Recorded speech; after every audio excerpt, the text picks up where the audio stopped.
Welcome, and thanks for joining us. Moss Adams is pleased to present another in our ongoing series of continuing professional education webcasts. Our presentation will start in a few moments. Before we begin, here are a few things to keep in mind. You can customize how you both view our presentation and interact with the presenter.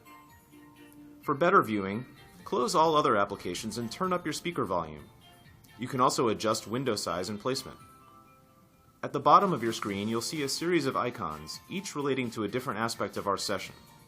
For example, you can click the File folder icon to download the group attendance sheet and a PDF copy of today's slides. You can ask our presenter questions during the webcast by clicking Q&A in the bottom left-hand portion of the icon bar and typing in your question. We'll do our best to answer all questions during the presentation or follow up via email. We'll ask polling questions throughout today's presentation. Per the National Association of State Boards of Accountancy Webcast CPE standards, CPE credit will be awarded based on your participation in these polls. To respond to a poll, click the button next to your answer. If you're attending this webcast in a group, you must complete our attendance sheet to receive CPE credit. Please have all group members sign the sheet, and please remit only one sheet per group. Also note, today's session will offer you one CPE credit. To receive credit, you must meet the requirements as specified by the National Association of State Boards of Accountancy. You must attend at least 50 minutes of the session and respond to at least 75% of the polling questions. CPE credit can be awarded only to participants registered as themselves and is not available to participants who view the on-demand version. We'll track your progress and alert you when you've earned CPE credit. You can then click the certificate icon to open a PDF file you can save to your computer. As a reminder, the presentation you're about to see is not legal, investment, or accounting advice. We encourage you to seek the counsel of a professional service provider to apply this content to your specific circumstances. We're now ready to begin. Thank you.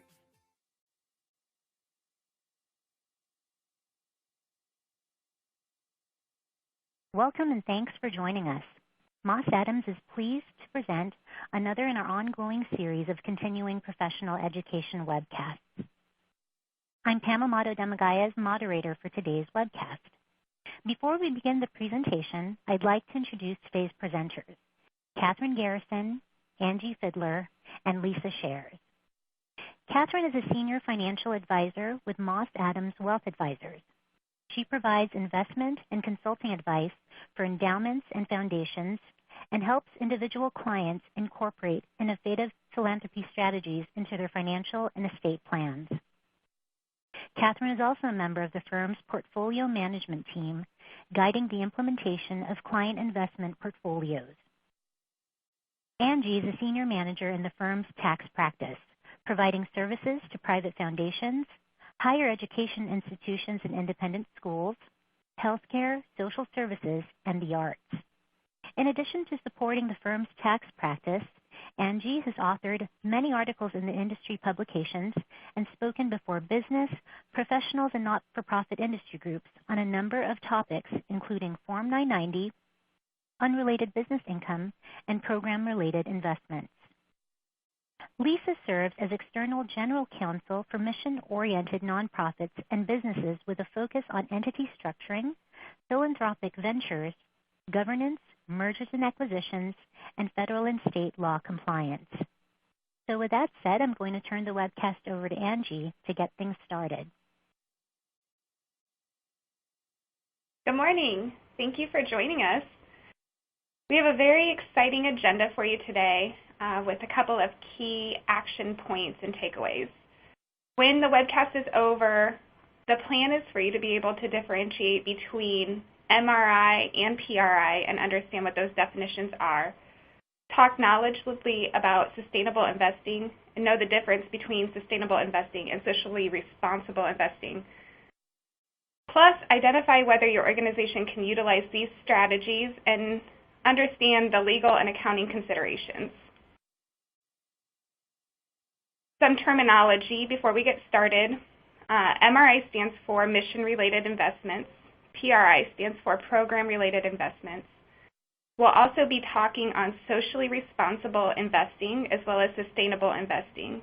All definitions will come later in our webcast, so hopefully circling back, by the time we get done, you'll be able to identify and define as well as know how to leverage each of these key pieces of terminology in your foundation's practice. I'll turn it over to Lisa. The mission-related investments do not have a legal definition, but cover a broad range of mission-driven investing by for-profits and nonprofits for positive social impact. MRIs include investments that are looking for a market rate financial return, but also below market. For example, for-profit investors into a fund focused on investing in healthcare may be limited to a 5% return, with any additional returns to go towards the research and development of new vaccines. On the other hand, nonprofit investors may invest in a fund focused on micro-lending in a developing country that doesn't have any cap on the return and may generate market returns even though it is mission-related.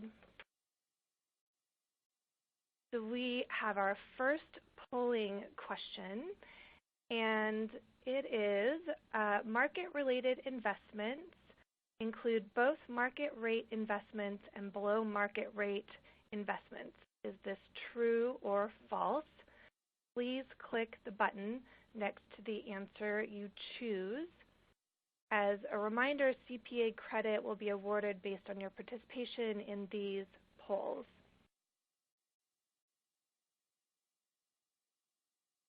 I think we still have a few answers coming through. Let's give it a few more seconds before we display the results.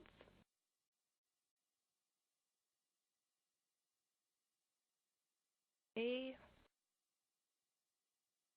So it looks as though most of you agree that the answer, in fact, is true.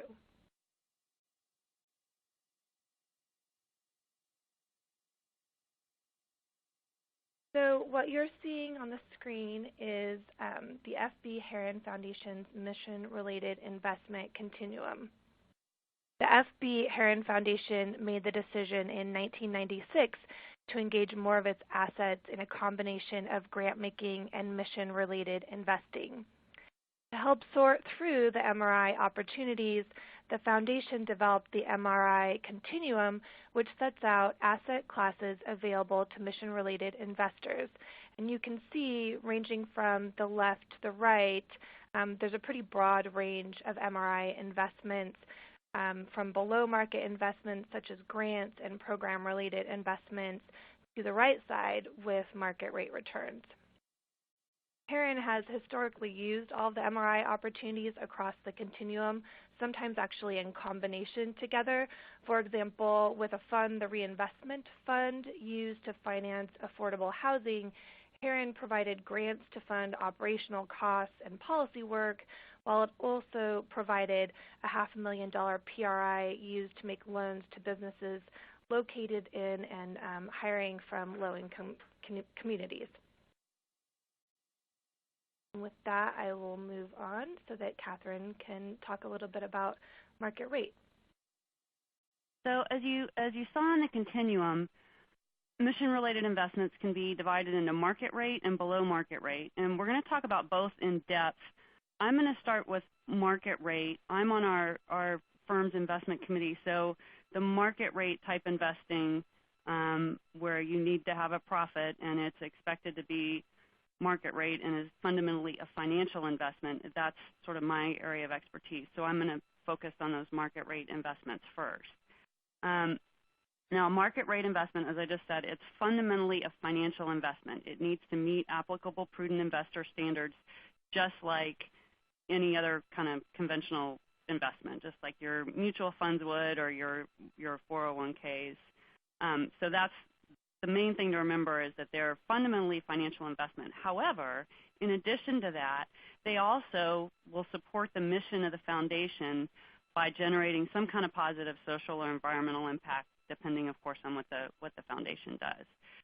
So those, as you saw in that continuum on the prior page, market rate mission investments, and we'll go back to this, they can include all different types of investments. There's cash guarantees, fixed income. It can be in the form of bonds, public equity or private equity, venture capital, and real estate. So there's quite a broad range covered in that under the market rate investments.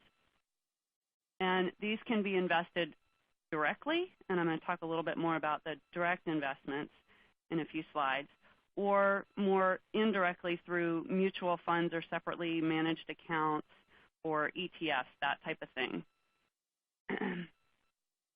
And the most basic types of the more indirect are the sustainable investments and the socially responsible investments.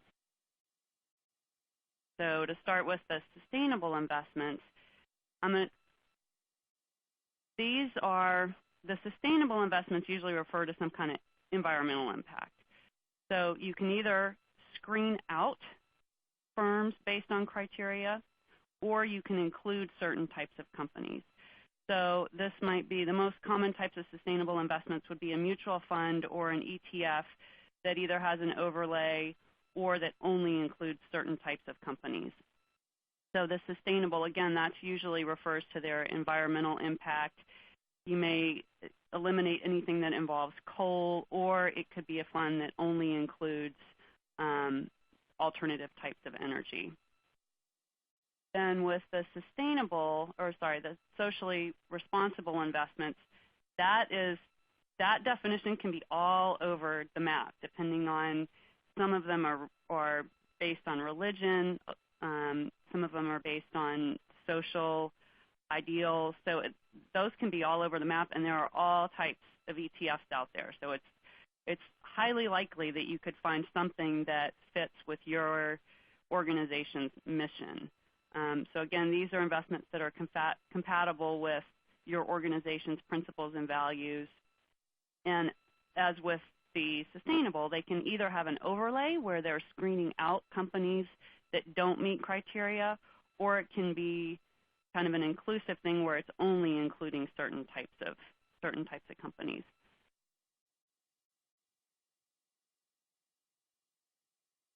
So for a couple of examples of the social and sustainable, so again, it's an overlay, and in that, examples of that would be Dimensional Fund Advisors they have a U.S. core equity fund that includes almost all the whole universe of U.S. equities. They do an overlay on that, that's either a social overlay or an environmental sustainable overlay, and they have specific criteria, and companies that don't score or that score below a certain amount on those criteria are screened out. So that's sort of the easiest way to get in there, although it's not really precise, as you might imagine. So a more specific way to do it would be a mutual fund or ETF or separately managed account that only purchases companies that meet the criteria. So some examples of that would be Parnassus has a woman-focused fund, so they have to have a certain number of women on the board or women in leadership. There's an ETN, the WIL, or that is the ticker symbol, that's also focuses on women in leadership. There's on the socially responsible, and there's also the DSI ETF, and Calvert-Scott has quite a few socially responsible funds as well. There's an ETF, the Clean Edge Green Energy Index, that only includes companies that invest in advanced materials, things like nanotech, advanced membranes, all kinds of fancy stuff like that. Energy intelligence, so research, grids, superconductors, that type of thing. Energy storage and conversion. So it gets pretty detailed, and you can get pretty specific with those ETFs that are just choosing specific companies. One thing that you need to be careful of is the performance. If you're expected to have market rate returns, your investment committee is going to have a fiduciary responsibility to make sure that these funds are doing well. On the bright side, most of them there's fund research available on all of them. it's fairly easy to access that research and to find one that meets your organization's mission and that is doing reasonably well relative to peers in that class. So Angie, will you take us through the polling question? Sure. All right, polling question number 2. Sustainable investments and socially responsible investments are types of A, MRIs, B, investment strategies, C, limited to just nonprofit organizations, D, just A and B, or E, all of the above. Thrown a lot of terminology at you so far, so this is a good gauge of how well we're doing as educators and how well you're doing with a cup of coffee in front of you listening. Okay, we'll give you a couple more seconds to think this through and get your answers submitted.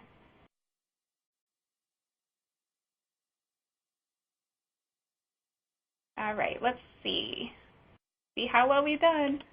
Okay, very good. So A and B.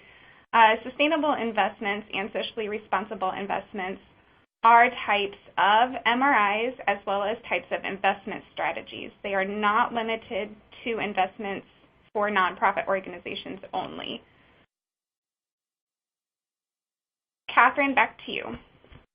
So now I'm going to talk a little bit about direct investments. And if we go back to that continuum, you can see, so there's cash, fixed income, and public equity. So that's sort of what I was talking about with those mutual funds and the ETFs.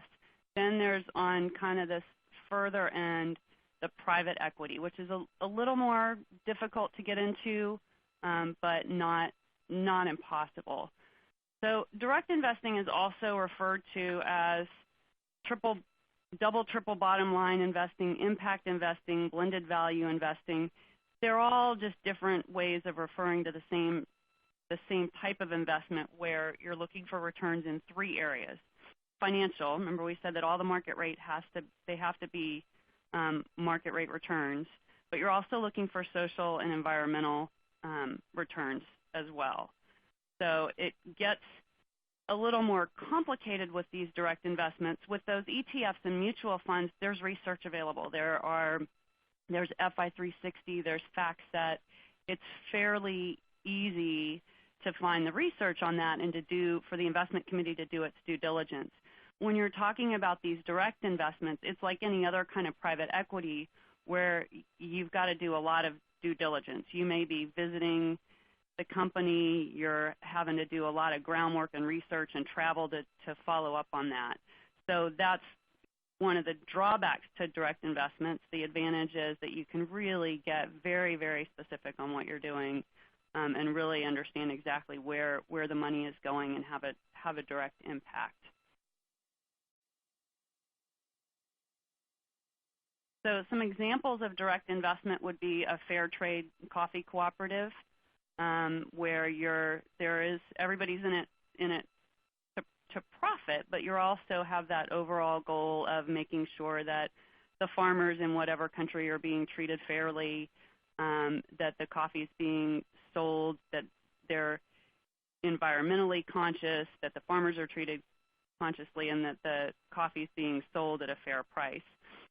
Another example that I thought was pretty cool is the West Coast Tri-State Infrastructure Exchange. So that includes Washington, California, Oregon, and actually British Columbia, interestingly. So it's we're crossing over into Canada. The Rockefeller Foundation really started this exchange, and the exchange is not an investment in and of itself, but it's designed to help connect that private money that wants to help further public infrastructure. It's designed to help figure out how to get that money hooked up with those public infrastructure projects. It's been done successfully in Australia and other countries, and some in Canada already. So they're trying to get that implemented here. And there's the West Coast one. There's some others starting up in the mountain states and the Southeast. So that's pretty neat. And if that's something that you're interested in, there's a lot of information online, obviously, about the West Coast Infrastructure Exchange, and they have a ton of meetings posted that you can go to learn more about these types of investments.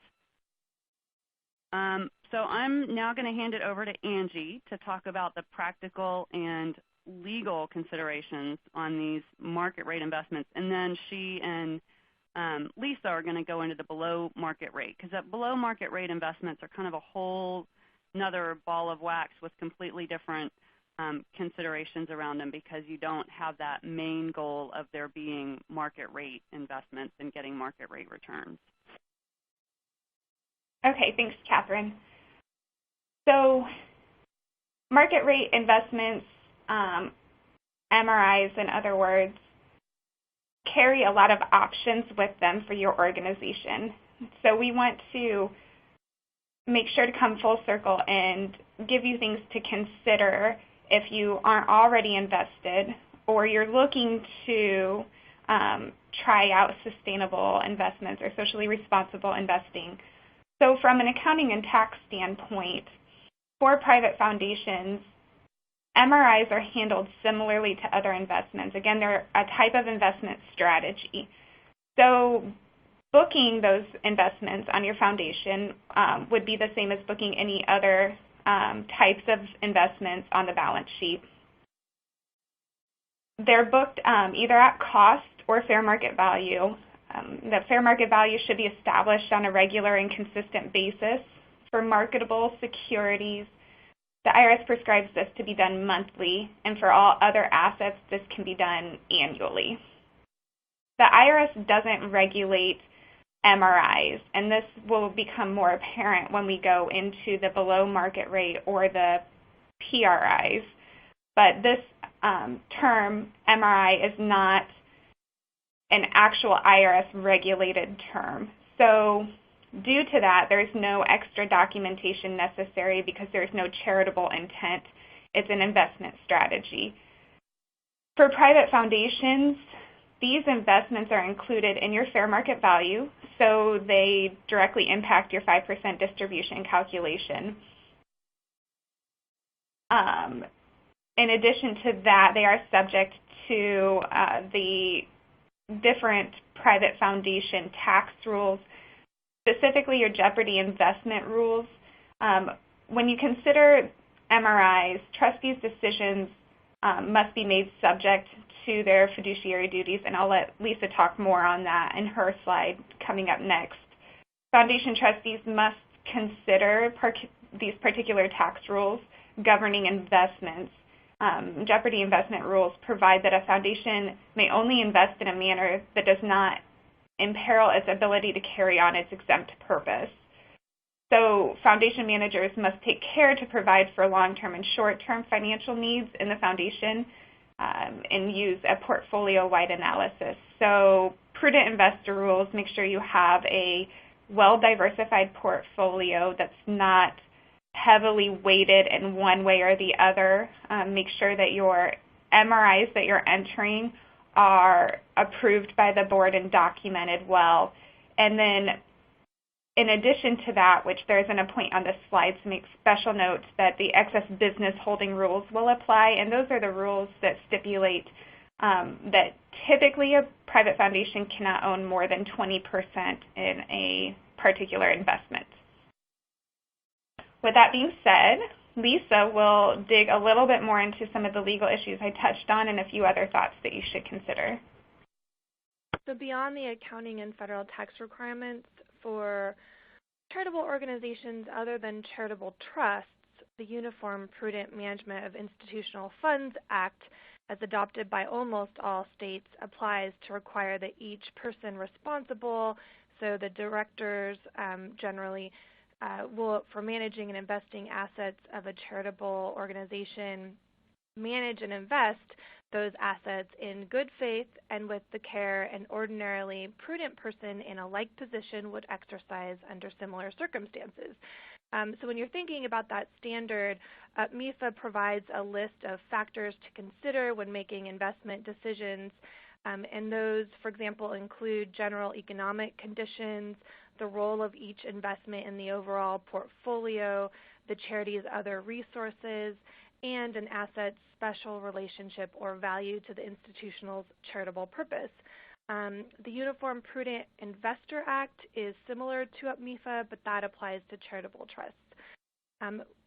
Beyond UPMIFA, there is the general duty of care, which is kind of encompassed within the prudent investor standard of UPMIFA, and then there's also the duty of loyalty and obedience that generally also apply. When organizations are thinking about MRIs, they need to consider whether the specific MRI complies with their internal governance documents, such as bylaws and internal policies, including investment policies, in addition to their donor intent. MRI policies specifically may be part of an existing investment policy, or they can also be a separate policy statement.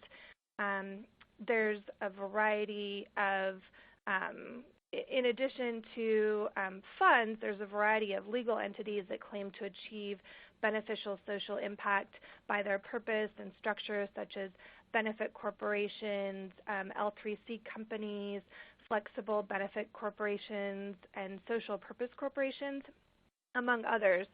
There's a lot of them coming out now, and all of these companies are generally for-profit, although they also may have a social purpose as well.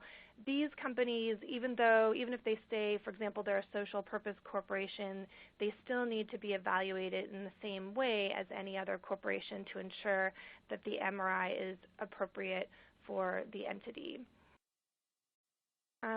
So now I will turn it over to Angie so that she can talk about below market rate. Thanks, Lisa. Okay.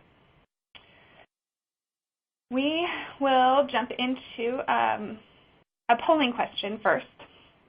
Just to gauge your knowledge of program-related investments, PRIs are A, common for private foundations, B, both an investment and a grant, C, an IRS term, D, relatively new, or E, all of the above. We had some discussion amongst us ladies yesterday about what relatively new means, so make sure you're thinking about this in a very broad range. All right, I'll give you a few more seconds to get your answers in, and then we will dig in.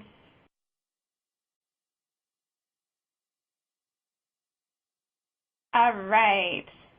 Okay, mostly we answered correctly, although if you picked A, B, C, or D, you're still kind of right. Program-related investments are also called below market rate. These types of investments are made by foundations to support their charitable activities that also involve a potential return of capital within an established time frame. PRIs include financing methods commonly associated with banks or other private investors. These can include loans, loan guarantees, linked deposits, and even equity investments in charitable organizations or commercial ventures as long as they're for a charitable purpose. Foundations, in particular I'm talking about private foundations, make PRIs to further some aspect of their charitable mission. Community foundations and other public charities that refer to themselves as foundations often call certain investments PRIs, but they're not technically a PRI. So the PRIs that we're talking about today are program-related investments that are an IRS term for private foundations.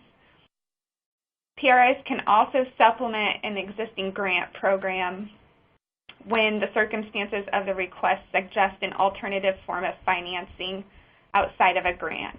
So these are considered a type of mission-related investment, which we talked about earlier, and they're considered both a grant and an investment. So if we look back at the scale from the F.B. Herron Foundation, you'll see that below market rate investments on the left-hand side include loans, equity and different grant support, as opposed to market rate investments, which look a little bit more like your standard investment return.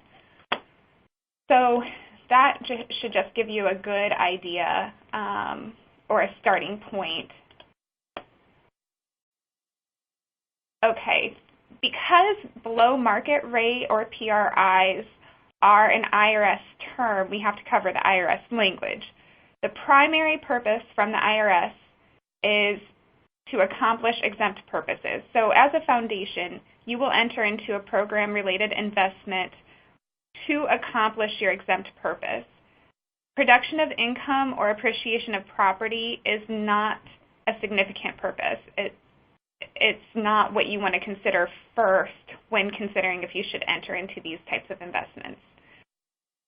Additionally, the IRS says you're okay to enter into these types of alternative grant making that may give a return on investment, but you are prohibited from doing anything or investing in any way in any entity that influences legislation or takes part in political campaigns, promotes candidates in political campaigns, and that's pretty standard.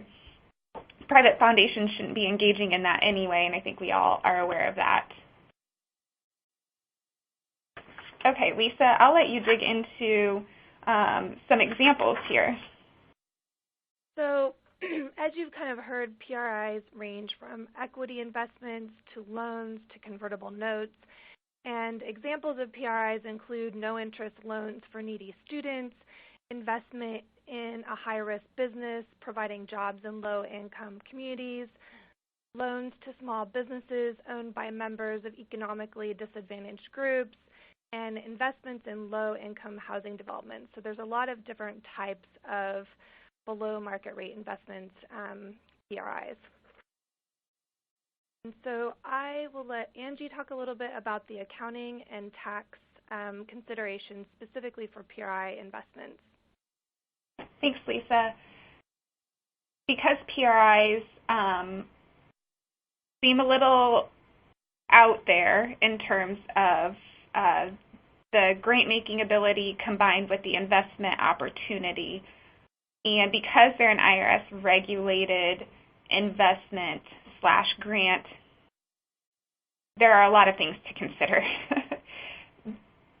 We talked about it in the polling question, it being a relatively new area, and I said, think about that in the broadest sense possible, because actually in the tax code of 1969 is when the IRS allowed program-related investments, but in the past couple of years, they've recently, and that's where recently comes in, have broadened the bandwidth on these program-related investments. And it's a great opportunity for foundations to assist the communities in which they serve by having a multiple different methods of financing, investing, and providing support outside of just a cash grant. Because of that, these investments, while investments, are also considered a charitable expenditure. So the rate is below market, but the actual rate of return on PRIs can vary. PRIs are often made with an expectation of somewhere between 0 and 3%. That rate may be higher depending on the level of risk involved. The rate is generally based on the borrower's ability to make principal and interest payments over a specified period of time. To maintain PRI status, the IRS requires expenditure responsibility reporting or an equivalency determination. What that means is that the IRS is saying to consider a portion of this investment a charitable expenditure rather than a taxable expenditure, we want proof that there's a charitable purpose here. That expenditure responsibility reporting takes place on an annual basis. It reviews, or if not more frequently, it reviews the expenditures of the grant award. So if entering into a low-income housing loan, it's reaching back out to the organization on a regular basis, perhaps touring the facilities, understanding how the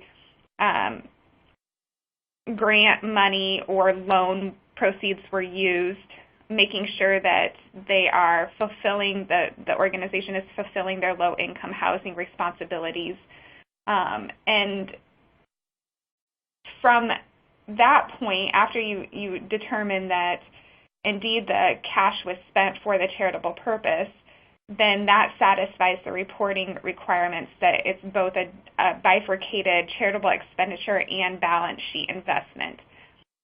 On the balance sheet side, these investments are included in the fair market value calculation for the 5% payout.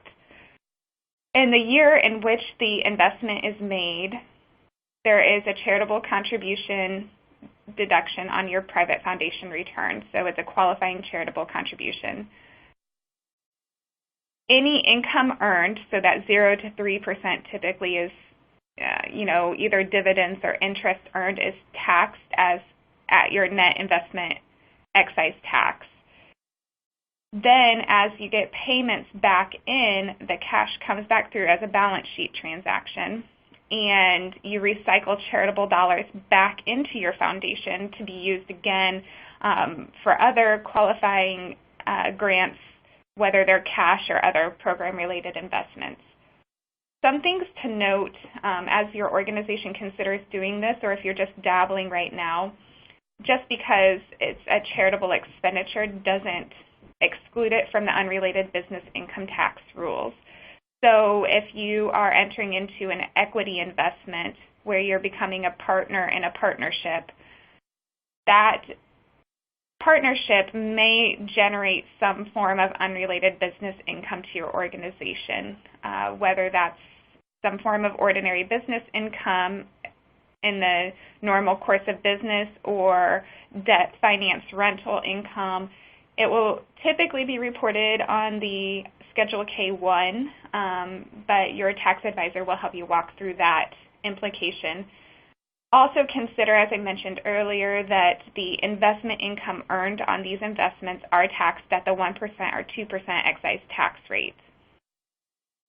What is nice about the PRIs as opposed to the MRIs is that they are accepted to the Jeopardy investment rules and the excess business holding rules. So the IRS is saying, if you've properly vetted these investments following our rules, that it's board determined, you've documented the charitable purpose, you are doing your expenditure responsibility reporting annually with your tax return, or you've received an equivalency determination which says that the organization is operating as a nonprofit, then you've done your due diligence, and we're not going to subject you to the Jeopardy investment rules or limit your holdings to 20%. A lot to think about, and I'm going to let Lisa throw a little bit more at you to digest from a legal standpoint. So there's one more exception when you're looking at PRIs, and that's from UPMIFA. And so usually UPMIFA would apply when a foundation is investing funds, but it doesn't apply to a PRI because UPMIFA doesn't cover program-related assets, meaning an asset held primarily to accomplish a charitable purpose and that's not primarily for investment. On the other hand, if the foundation happens to be a charitable trust, the Uniform Prudent Investor Act and its investment standard still applies, so you still have to think about that. Fiduciary duties, including the duty of care, duty of loyalty, and obedience, those fiduciary duties still apply when doing a PRI. And organizations still need to think about their bylaws, donor intent, internal policies, and specifically their program rules to make sure that they're acting in compliance with those as well. As with any sort of transaction, the process of putting together a PRI should include, an initial review, like Andrew was talking about, of the PRI and due diligence. Particularly, I like to have a term sheet to set out the core terms so that everybody understands what the PRI is really supposed to do and gets the key points. And then, although not required in many situations, a foundation should consider requiring a legal opinion and a tax opinion related to the qualification of the investment as a PRI. As with any transaction, there should be an appropriate review of transaction documents, and those should be carefully drafted. And in addition, I like to have an award letter providing at the end, kind of towards when the transaction is closing, providing for the purpose of the transaction and articulating the PRI characterization.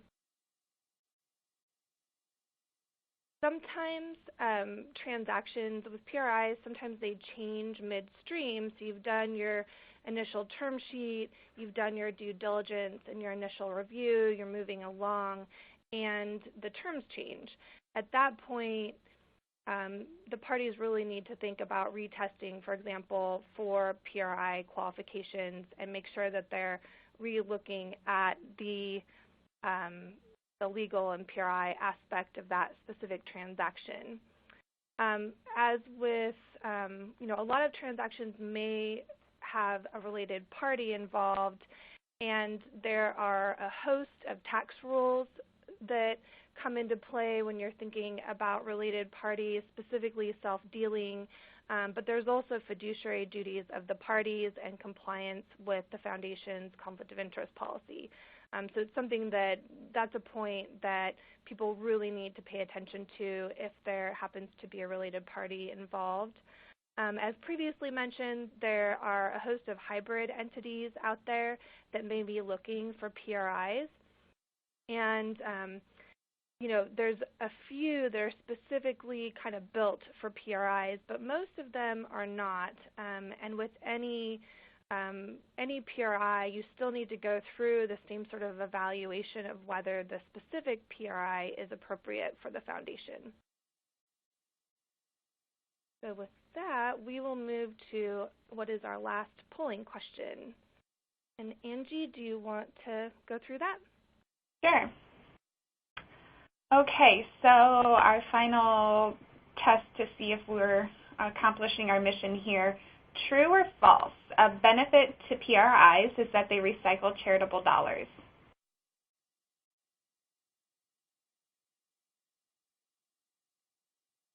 We'll give you a few seconds to get your answers in, and in the meantime, think of any questions that you may have as we approach the end of the webcast. There will be time for Q&A. All right, let's see. True. Okay, yep. A benefit to PRIs is that they recycle charitable dollars. In the year that they're made, they're a qualifying expenditure, and as they're repaid, if there's investment income or earnings on that, interest or dividends, it's taxed as net investment income. The principal repayment comes back into your foundation and can be used again as either a cash outlay once more or another PRI. Kathryn, if you'll do us the honor of summarizing all of these terms. Yeah, so as I mentioned at the beginning, and as you could see, as you remember from the graphic, mission-related investing there are really two main breakdowns, the market rate and the below market rate. Now, underneath those, there are all kinds of terms that we talked about, and they're used interchangeably, and sometimes they refer to slightly different things depending on who's using them, because it is still a relatively new area. So I think the most important term probably to remember is that PRI, because that is specifically an IRS term. That's the only one here that we're talking about that is specifically an IRS term that has very specific parameters around it, as Angie and Lisa talked about. Market rate investments, those are the more typical investments that you would include in an IPS, and Lisa talked a bit about that in the MIFA standards. So I think with market rate investments, you probably could just include those in your existing IPS. You would maybe have a note in your investment policy statement that says that these sustainable funds or the social funds, or if you do private equity, some of those direct investments are acceptable investment allocations. You would state that in your IPS. The below market rate ones, I would have a separate investment policy statement for those. They're very different from the market rate investments, and trying to address below market rate and all of your criteria that you want to meet with those, that your board wants to meet with those below market rate investments, are going to be very different from your market rate investment. So that should have its own investment policy statement. So I think those are kind of, I think that's a helpful, really helpful way of breaking up that mission related investing. There's the market rate, there's the below market rate. And in the market rate, there's the really easy stuff like the sustainable overlay, the socially responsible overlays, those ETFs and mutual funds that individuals can do, your organization could do fairly easily, all the way through to that more complicated private equity that is going to require more due diligence on your part. Below market rate is you're really not going to have an easy way to invest in those because those are almost all going to be direct private investments. And those, because of that, you want to be careful to be sure and consult with your tax or legal advisor with expertise in this area, particularly on those PRIs with all of the IRS parameters that are around that. So I think if you focus on that market rate, below market rate, PRIs, that's really the main thing that you need to know. So this slide, if you weren't paying attention for most of it, most of the presentation, this slide is the one that you want to take away and remember. So I think we're ready to open it up for questions now. Angie, do you want to see how we're doing? I'll jump in the queue? Yeah. All right. I'll take question number 1. Is there a ceiling on the return on investment that the IRS allows for PRIs? PRIs being the IRS term for dual purpose grant/investments. Is there a ceiling on that return? Does the IRS stipulate that you can only earn X amount of dollars before it taints the expenditure? There isn't a ceiling. Like I mentioned earlier, 0 to 3% is the norm. It can be higher depending on how much risk the foundation is willing to enter in.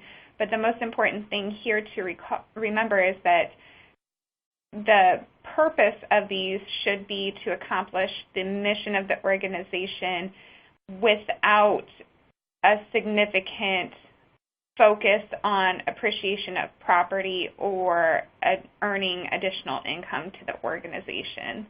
So while there is no specific ceiling, just be wary and document the reason why you're entering into these. Okay, I'll take the next question. This is Kathryn. The question is, can you repeat the type of research available for the ETFs and the public investing? So this would refer to the market rate. If you're thinking about trying to do just some basic sustainable or socially responsible ETFs or mutual funds, there's FI 360 is a great resource. It's a tool. You need to get a subscription to it, but they have very good information that sort of runs through a bunch of bullet points. If you haven't heard of it, it's a great tool both for sustainable investments and for your overall investment in general, the market rate investments, those that are in your investment policy statement. It's a great tool for the board to use to show that they've done their due diligence on the funds, because it'll rank funds in their relative to their peers. It'll tell you what quartile they fall in, how their returns look relative to their peers, what their standard deviation is like. So that's a great tool, and that's FI 360. There is, of course, there's Morningstar, which is pretty basic. I think the FI 360 does a much better job of just presenting the much more detailed analytics than Morningstar does. There's also FactSet. That's one that is, I think, can be relatively expensive to purchase access to. So if you've got an investment advisor that you're working with, they probably have access to those. So hopefully that's helpful. But that FI 360 is a great, I think, for not-for-profit organizations and anybody with a fiduciary responsibility. That FI 360 is a great tool. And I'll take the next question. There's a couple of questions that are relatively similar, and those the question is to clarify, should public charities always refer to below market rate investments as MRIs versus PRIs because of specific IRS definitions? And yeah, I mean, PRIs are specific to private foundations, so as a public charity, I wouldn't expect that the charity would be referring to below market rate investments as PRIs. They would fall within the MRI category.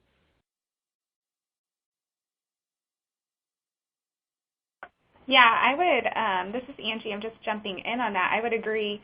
I think using the term PRI in conversation with other private foundations, so if you're a public charity or a community foundation, and everyone's talking about grant making and using PRIs, it's just helpful to keep it segregated, that when we're talking about program-related investments, we're really talking about an IRS term that has a set of rules to follow to be called a program-related investment, where public charities such as community foundations and public foundations can have program-related investments. They just don't have to follow the same rules.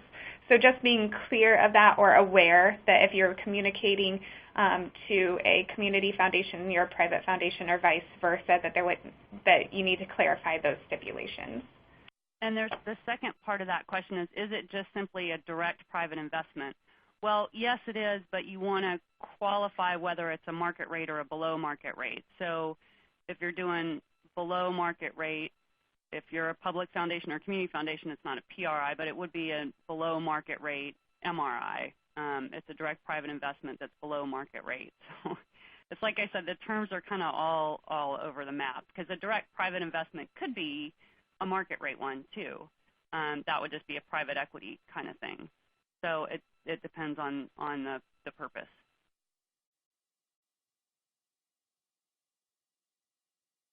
All right, another question.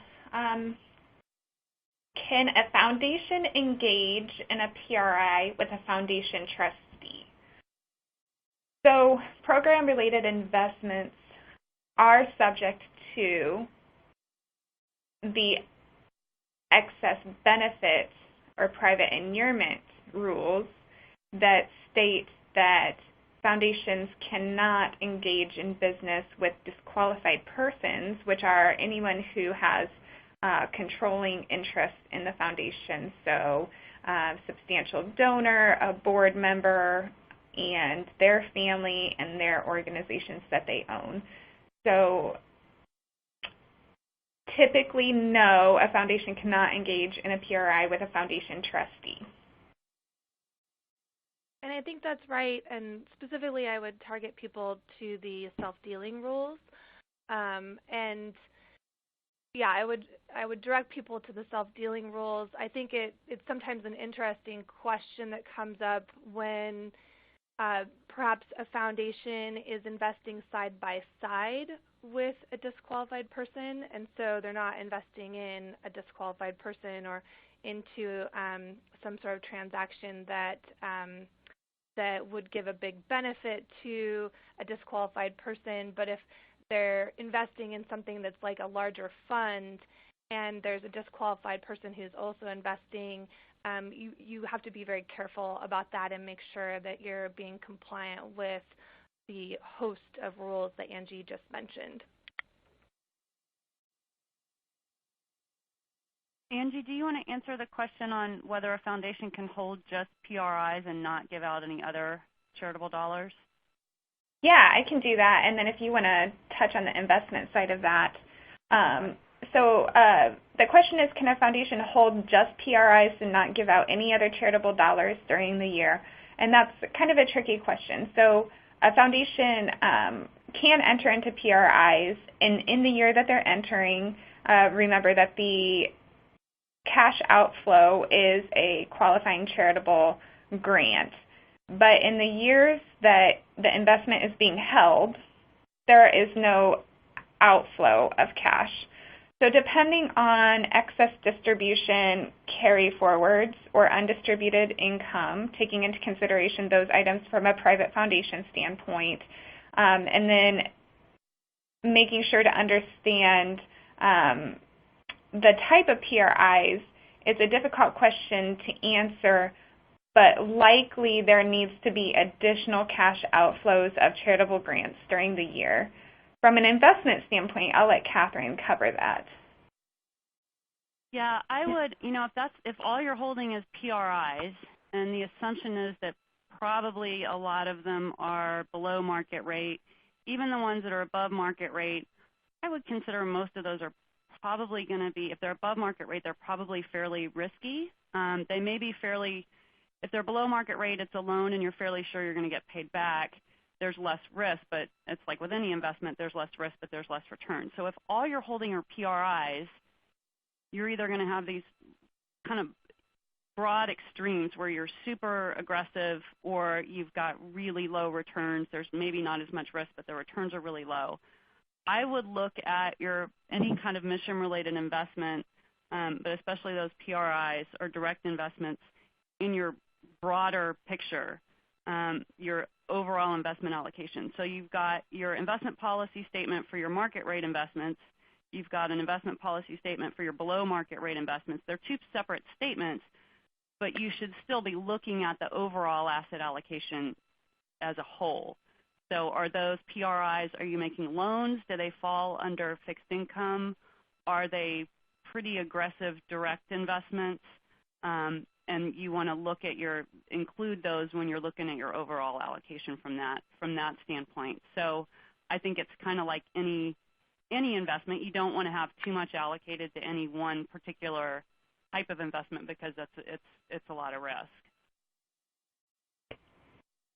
Awesome. Well, I think with that being our last question, Pam, if you want to jump in and take over and close us out.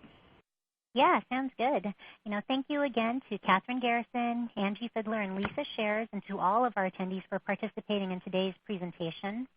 As a reminder, if you attended today's presentation in a group and would like to receive CPE credit, you must complete the group attendance sheet in order to receive credit, and you can find that the group attendance sheet in the file folder icon of in the webcast console.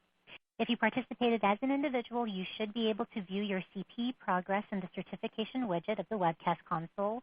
If you met all certification requirements, you should see a download icon at the bottom right-hand corner of the widget window and download a PDF copy of your CPE certificate from there.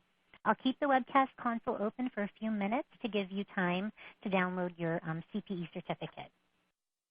Also, please visit our website, mossadams.com/NFP, to learn more about future webcasts, subscribe to email alerts, and find on-demand versions of some of our previous webcasts. And finally, here is a link to an online survey where you can provide feedback for today's presentation. Please take a moment to complete this survey as your feedback is very important to us. Thank you again for joining us, and we hope you'll join us again next time.